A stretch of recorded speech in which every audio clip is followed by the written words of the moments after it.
Bonjour et bienvenue sur Bloc Moteur. On se retrouve pour une vidéo un petit peu spéciale et je vais vous expliquer les risques de YouTube dans le milieu professionnel. YouTube et pas seulement, parce que là on est sur les termes de YouTube, mais des réseaux sociaux, du journalisme, l'impact que ça peut avoir de faire du bénévolat, de donner votre temps sur votre réussite professionnelle. Attention, ça peut choquer, ce que je vais dire va peut-être étonner, va paraître peut-être gros pour certains, et pourtant ce n'est que ma pure vérité, mon expérience personnelle. Vous l'avez sans doute connu, j'ai été responsable du site f1direct.com qu'on est en train de relancer sous l'entité Bloc Moteur F1. D'ailleurs, vous retrouvez toutes les actualités de la Formule 1 sur Bloc Moteur F1. Ce site internet était très connu, on était en 2008, on commençait à prendre notre envol, référencé dans Google, en tant que rédacteur en chef qui s'assume, mon nom était bien affiché, et donc on s'était lancé. Jusque-là, tout va bien. Et en fait, je cherchais du travail à côté. Je suis technicien informatique et j'ai postulé à divers endroits, divers et variés.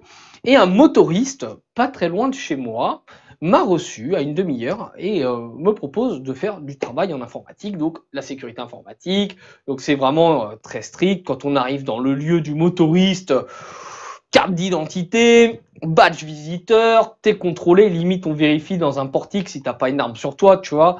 Vraiment, c'est vachement carré, des caméras de vidéosurveillance partout. On m'a reçu en entretien, on me pose des questions.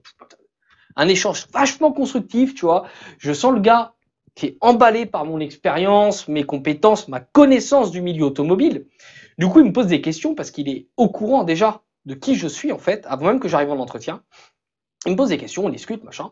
Donc je lui cache pas que oui, je suis un fan de Ferrari, mais que je suis quelqu'un de professionnel et que en travaillant pour ce motoriste qui est un motoriste concurrent à Ferrari, bien que après j'ai appris que ce motoriste avait déjà fabriqué des pièces pour Ferrari, vous voyez un peu la complexité du truc, je resterai tout à fait neutre, secret professionnel et impartial dans mon travail. Je suis là pour l'informatique, je suis pas là pour m'occuper des affaires externes. Pour m'occuper des affaires externes, j'avais déjà f1direct.com, c'était largement suffisant pour foutre la merde. Et du coup, l'entretien se passe bien, il me dit oui, je vous réponds bientôt, vous inquiétez pas, votre profil il est intéressant, je pense que ça devrait faire l'affaire. Je rentre chez moi, tranquille, tout content, tu vois, le gars heureux, le smile et tout, j'annonce à mes parents, tout ça. J'ai peut-être enfin un boulot, mon premier job et tout. Génial quoi, nickel chrome. Et arrivé là, je relance, je rappelle, et puis il me dit au téléphone, bah non, on s'est renseigné sur vous, monsieur Sterlet, vous êtes trop pro-Ferrari, et ce qui se passe actuellement à la Formule 1, alors je vous rappelle ce qui se passait à ce moment-là, 2007-2008, pour vous mettre bien les choses, il y a eu une affaire d'espionnage entre McLaren et Ferrari. McLaren avait copié les plans de la Ferrari avec l'aide de Pedro Della Rosa, Fernando Alonso et toute l'équipe McLaren était impliquée. C'était même l'époque où il y avait Lewis Hamilton. Du coup, on m'a dit, voilà, avec tout ce qui s'est passé, on a peur des fuites, on vous embauche pas. Ironie du sort, cette même marque a été prouvée qu'elle avait espionné elle-même McLaren. Donc vous voyez, je pense qu'ils avaient surtout peur que certaines choses soient peut-être vues et on ne voulait pas, je pense que je voyais ce genre de choses. Étant plutôt du genre à lancer l'alerte, si j'aurais vu de l'espionnage, oui, j'aurais peut-être lancé l'alerte. Du coup, ce qui s'est passé en conséquence, c'est que moi j'ai été mis sur la touche, j'ai pas été embauché. Tout ça parce que j'ai fait du bénévolat, à n'en tirer aucun profit personnel, à donc faire ma passion de la Formule 1 en journaliste, où qu'on était bénévole. Et je vous parlerai d'ailleurs du côté obscur du journalisme, parce que je pense qu'il y a gros à raconter, il n'y a pas que des bons côtés, il n'y a pas que des mauvais, il y a des choses que vous ne connaissez pas, il y a la face cachée, il y a vraiment tout un envers qu'on vous montre pas. Parce que la place n'est pas si dégueulasse et certains voudraient bien se la garder, je pense. Donc, voilà comment les réseaux sociaux m'ont coûté potentiellement un emploi qui aurait pu déboucher sur de belles choses.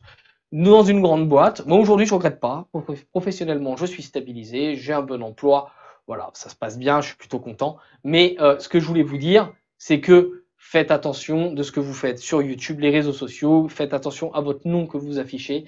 Si vous êtes comme moi un peu téméraire, vous y allez et vous n'avez pas peur, eh ben il n'y a pas de souci. Si vous avez un peu plus peur, soyez prudent parce que ça peut jouer et ça peut avoir des répercussions que vous pourrez regretter.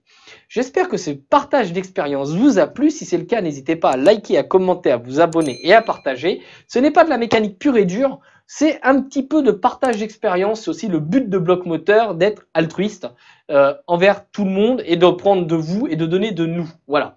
Donc voilà, si vous avez aimé, comptez pas le nombre de donc parce qu'on a... Voilà. On partage la vidéo, bien sûr. Hein. Je vais pas arrêter de me répéter. Merci encore d'être aussi nombreux à nous suivre sur Bloc Moteur et on se retrouve vendredi prochain 17h pour une nouvelle vidéo. Ça promet une petite vidéo sympathique. J'espère que c'était assez rythmé, que ce mode de tournage vous plaît. On se dit à très vite sur Bloc Moteur et surtout restez à Bloc Moteur.